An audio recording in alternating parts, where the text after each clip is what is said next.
Hello class 10th बेटा, new video बना रही हूँ आप लोगों के लिए। वाच्य, इससे पहले हम पद परिचय और वाक्य समझ चुके हैं। वाच्य जिसका शाब्दिक अर्थ होता है बोलने का विषय। तो क्लास 10th वाच्य समझने से पहले आप लोग मेरे चैनल को सब्सक्राइब करिए, जिसने नहीं किया शेयर करिए, लाइक करिए और कमेंट में मुझे बताइए क्या आपको सारी चीज़ें क्लियर हो रही है या नहीं। अब सबसे पहले वाच्य होते क्या हैं। हालांकि मैं आप लोगों के लिए डेफिनेशन की अलग वीडियो डालने वाली हूँ। डेफिनेशन CBSE में 1% ही पूछी जाती है, बट फिर भी हमें अपना 100% तैयारी करनी चाहिए। ओके, देखिए वाच्य होते क्या हैं। क्रिया के जिस रूप से हमें ये पता चलता है कि वहाँ कर्ता की प्रधानता है, कर्म की प्रधानता है या भाव की प्रधानता है, ठीक है, तो वो वाच्य कहलाते हैं। सबसे पहले देखिए, वाच्य के दो रूप होते हैं, कृतवाच्य और अकृतवाच्य। कृतवाच्य का कोई भेद नहीं होता। अकृतवाच्य के दो भेद होते हैं, कर्मवाच्य और भाववाच्य। ओके, तो सबसे पहले समझेंगे कृतवाच्य। देखिए, इनमें सब में क्रिया का खेल है। अगर आपको अकर्मक और सकर्मक क्रिया का पहचान आ गई तो ये मानिए 50% आपका काम हो गया। तो कृतवाच्य जिसमें सकर्मक और अकर्मक क्रियाएं दोनों आती हैं, अगर आपसे पूछा जाए वाच्य का वह कौन सा भेद है जिसमें अकर्मक क्रिया और सकर्मक क्रिया दोनों का प्रयोग होता है, तो आप बेझिझक कृतवाच्य लिखेंगे।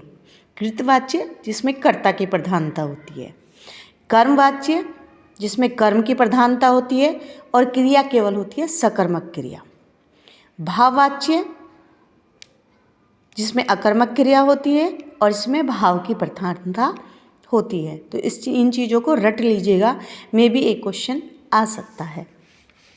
अब समझेंगे इनको। फर्स्ट पार्ट में मैंने इजी एक्सरसाइज ली है, नेक्स्ट पार्ट में मैं आपको और चीज़ें बताऊंगी। लेखक ने अपने तर्कों से उनकी दलीलों का खंडन किया।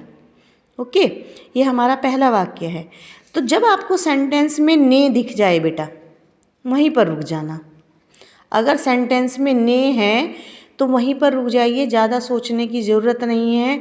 सब्जेक्ट के साथ में, आपके कर्ता के साथ में ने अगर है तो उसको कृतवाच्य आप लिख देंगे।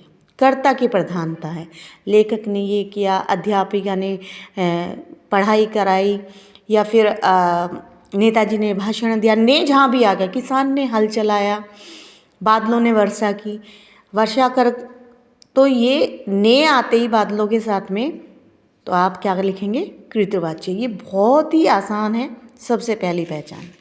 नेक्स्ट है, यहाँ देखिए बेटा, संगीतकार द्वारा मुख्य गायक का उत्साह बढ़ाया गया। अब हमने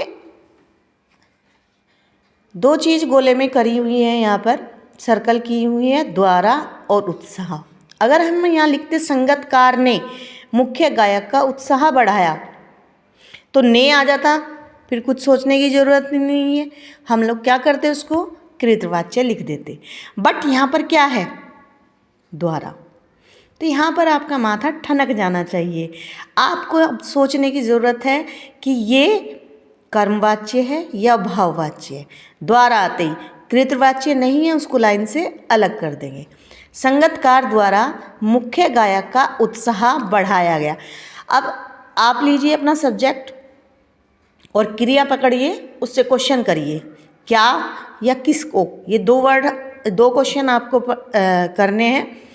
तो आपको आंसर अगर मिलता है तो वो आपकी सकर्मक क्रिया है, इट मीन्स उसमें कर्म है। संगीतकार द्वारा मुख्य गायक का क्या बढ़ाया गया? उत्साह। आपको क्या का आंसर मिल रहा है और उसमें द्वारा आया हुआ है, तो आप उसको सीधा सीधा लिख देंगे कर्मवाच्य। उसके बाद नेक्स्ट देखिए बेटा, से और द्वारा दो ऐसे शब्द हैं, से जो कर्ता के साथ में आते हैं और द्वारा, जिससे आपको सोचना पड़ेगा कि ये भाववाच्य है या कर्मवाच्य है। ने में नहीं सोचना पड़ना। मुझसे सेवा करवाई जाती है, ठीक है, मुझसे सेवा करवाई जाती है। अब यहाँ पर क्या आ गया आपका से, ठीक है, या मेरे द्वारा सेवा करवाई जाती है। अगर ऐसे होता द्वारा होता, या से है मुझसे, ठीक है, राहुल से सेवा करवाई जाती है, ठीक। अगर नाम है या नहीं है, या सरनाम का प्रयोग किया है या फिर संज्ञा का प्रयोग किया है कर्ता में, उसके साथ में से या द्वारा है, ठीक है, तो आप सोचिए वो कर्मवाच्य है या भाववाच्य। अब कैसे पता लगाएंगे? हम कर्ता उठाएंगे अपना, क्रिया से क्वेश्चन पूछेंगे। मुझसे क्या करवाई जाती है? सेवा। आंसर मिल रहा है तो क्या लिखेंगे? वेरी गुड, कर्मवाच्य। नेक्स्ट सेंटेंस देखेंगे बेटा, मेरे द्वारा तेज नहीं चला जा सकता। मेरे द्वारा, द्वारा आ गया तो कृतवाच्य तो है नहीं। अब हम सोचेंगे ये भाववाच्य है कि कर्मवाच्य है। तो अब हम क्या करेंगे? फिर से क्वेश्चन पूछेंगे, मेरे द्वारा तेज नहीं चला जा सकता। क्या तेज नहीं चला जा सकता? तेज क्या है आपका? क्रिया विशेषण है यहाँ पर। मेरे द्वारा तेज क्या नहीं चला जा सकता? आंसर नहीं है। इट मीन्स भाववाच्य होगा, भाव की प्रधानता है। नेक्स्ट देखिए बेटा, मनु भंडारी ने, बस आगे सेंटेंस पढ़ने की ज़रूरत ही नहीं है, आपको पता लग गया, कृतवाच्य। मनु भंडारी ने पारिभाषिक अर्थ में कोई सिलसिलेवार आत्मकथा नहीं लिखी, ठीक है। तो मनु भंडारी ने, अब हमें सोचना नहीं है इसमें कर्म है या नहीं है, ने आते ही तो भैया हम लिखेंगे यहाँ पर कृतवाच्य। Is that clear? Very nice. Next sentence देखिए बेटा, धान के पानी भरे खेतों में बच्चे उछल रहे हैं। तो धान के पानी भरे खेतों में, शुरू में कोई सब्जेक्ट नहीं है, ये सब आपको परेशान करने के लिए दिया हुआ है इतना सेंटेंस। सब्जेक्ट कहाँ काम कर रहा है? यहाँ पर बच्चे उछल रहे हैं। अब आप कहोगे मैडम बच्चे के साथ में ना तो ने आया है ना से के द्वारा आया है, ठीक है। तो बच्चे उछल रहे हैं यानी हमारा कर्ता यहाँ पर काम कर रहा है, मेन वर्क सब्जेक्ट का है। इट मीन्स ये कृतवाच्य है। अब देखिए, किसान ने हल चलाया, किसान हल चलाता है, सब्जेक्ट ही हमारा काम कर रहा है। तो यहाँ पर ने भी नहीं है, से के द्वारा भी नहीं है, तो वहाँ पर आपका कृतवाच्य होगा, ठीक है। नेक्स्ट देखेंगे बेटा, सफ़र का वक्त काटने के लिए उन्होंने खीरे खरीदे होंगे, ठीक है। अब आप कह रहे हो मैडम क्या खरीदे होंगे? खीरे। आंसर मिल रहा है। तो देखिए इसको कैसे पहचानेंगे, कृतवाच्य कैसे है? सफ़र का वक्त काटने के लिए उन्होंने, बेटा ने आपके कहाँ? सर्वनाम में लगा हुआ है। उन्होंने खीरे काटे होंगे, ने आ गया तो हमें सोचने की ज़रूरत ही नहीं है, ओके। तो ज़रूरी नहीं है आपका सब्जेक्ट शुरू में ही आए, सेंटेंस में कहीं भी हो सकता है। अगर ये होता ऐसे, सफ़र का वक्त काटने के लिए उनके द्वारा खीरे खरीदे गए होंगे, उनके द्वारा होते ही फिर आपको सोचने की ज़रूरत थी। नेक्स्ट देखिए बेटा, बीमार व्यक्ति से रोया नहीं जाता। से आ गया, कर्मवाच्य है या भाववाच्य? अब सोचेंगे हम। तो बीमार व्यक्ति से रोया नहीं जाता। क्या नहीं रोया जाता भाई? नहीं मिल रहा है तो उसको सीधा सीधा लिखेंगे भाववाच्य। अगर हमें कर्म नहीं मिलता है तो अकर्मक क्रिया है, उसको लिखेंगे भाववाच्य।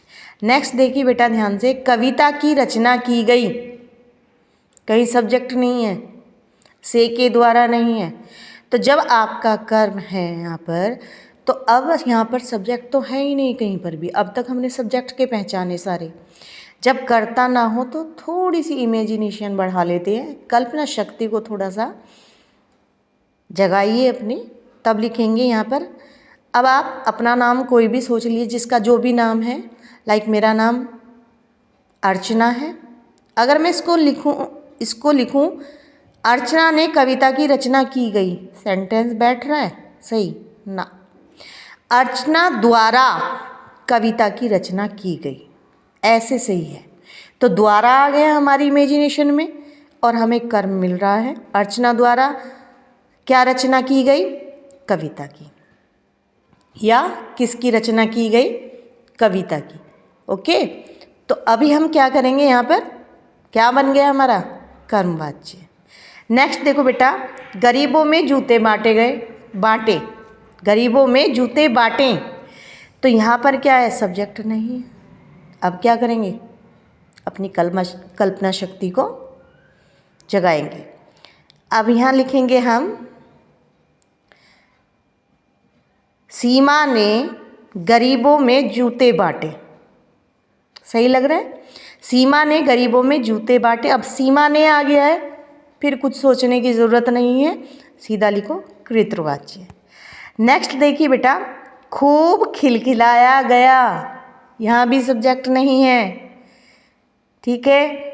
राहुल ने खूब खिलखिलाया गया, गलत बैठ रहा है सेंटेंस आपका, ने वाला नहीं बनेगा, इट मीन्स कृतवाच्य नहीं होगा। आप इसको लिखेंगे, राहुल द्वारा खूब खिलखिलाया गया, द्वारा आ गया, तो राहुल द्वारा खूब क्या खिलखिलाया गया? आंसर नहीं है, ये लिखेंगे हम भाववाच्य। ओके, आई होप आज की वीडियो आपको पसंद आई होगी। आप मुझे रिप्लाई करके बताइए, नेक्स्ट वीडियो मैं डालती हूँ 1-2 दिन में, ठीक है। Thank you.